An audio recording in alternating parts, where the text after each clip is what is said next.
ಆತ್ಮೀಯ ವಿದ್ಯಾರ್ಥಿ ಮಿತ್ರರೇ, ತಮಗೆಲ್ಲರಿಗೂ study time with Vivek YouTube ಚಾನಲ್ಗೆ ಸ್ವಾಗತ. ಇವತ್ತಿನ ಈ ಒಂದು ವಿಡಿಯೋದಲ್ಲಿ ನಾವು ವಿಜ್ಞಾನ ವಿಷಯದ ವಿದ್ಯುತ್ ಶಕ್ತಿ ಪಾಠದಲ್ಲಿ ಬರುವಂತಹ ಒಂದು ಸಮಸ್ಯೆಗೆ ಪರಿಹಾರವನ್ನು ಸವಿವರವಾಗಿ ಅಭ್ಯಾಸ ಮಾಡೋಣ. 8 ಓಂ ರೋಧವಿರುವ ವಾಹಕ ತಂತಿಯೊಂದನ್ನು 4 ಸಮಭಾಗಗಳಾಗಿ ವಿಭಾಗಿಸಲಾಗಿದೆ.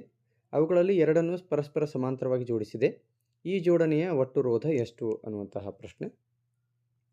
ಇಲ್ಲಿ 8 ಓಂ ರೋಧವಿರುವ ವಾಹಕ ತಂತಿಯನ್ನು 4 ಸಮಭಾಗಗಳಾಗಿ ವಿಭಾಗಿಸಿದಾಗ ಪ್ರತಿರೋಧಕದ ರೋಧ ಎಷ್ಟಾಗುತ್ತೆ ಅಂದರೆ 2 ಓಂ ಆಗುತ್ತೆ. ಪ್ರತಿರೋಧಕದ ರೋಧ 2 ಓಂ ಆಗುತ್ತದೆ.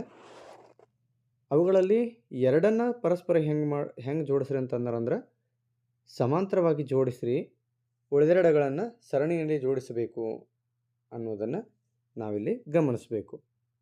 ಸೊ ಹಾಗಾದರೆ ಮಂಡಲದ ಚಿತ್ರ ಈ ರೀತಿ ಇರಬಹುದು. ಮೊದಲೆರಡು ರೋಧಕಗಳ R1 ಮತ್ತು R2ಗಳನ್ನು ಸರಣಿಯಲ್ಲಿಯೂ, ಉಳಿದೆರಡು ರೋಧಕಗಳು R3 ಮತ್ತು R4ಗಳನ್ನು ಸಮಾಂತರ ಕ್ರಮದಲ್ಲಿ ಸಂಪರ್ಕಿಸಬೇಕು.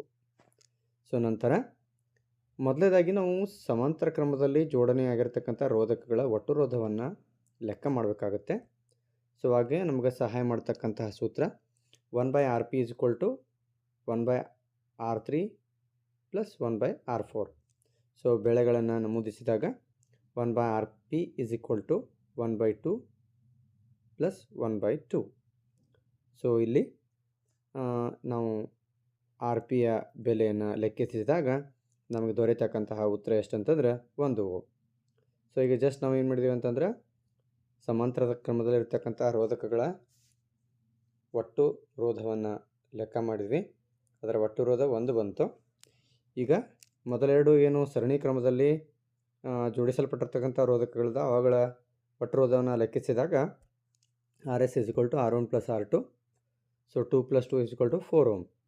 ಸೊ ಈಗ RS ಮತ್ತು RPಗಳನ್ನು ಒಟ್ಟು ಕೂಡಿಸಿದಾಗ 4 + 1 5 ಓಂ ಬರುತ್ತೆ. ಸೊ ಹಾಗಾದರೆ ಮಂಡಲದ ಒಟ್ಟು ರೋಧ ಎಷ್ಟು ಅಂತಂದರೆ 5 ಓಂ. ಸೊ ಮಕ್ಕಳೇ, ಮುಂದಿನ ವಿಡಿಯೋದಲ್ಲಿ ಇದೇ ರೀತಿಯ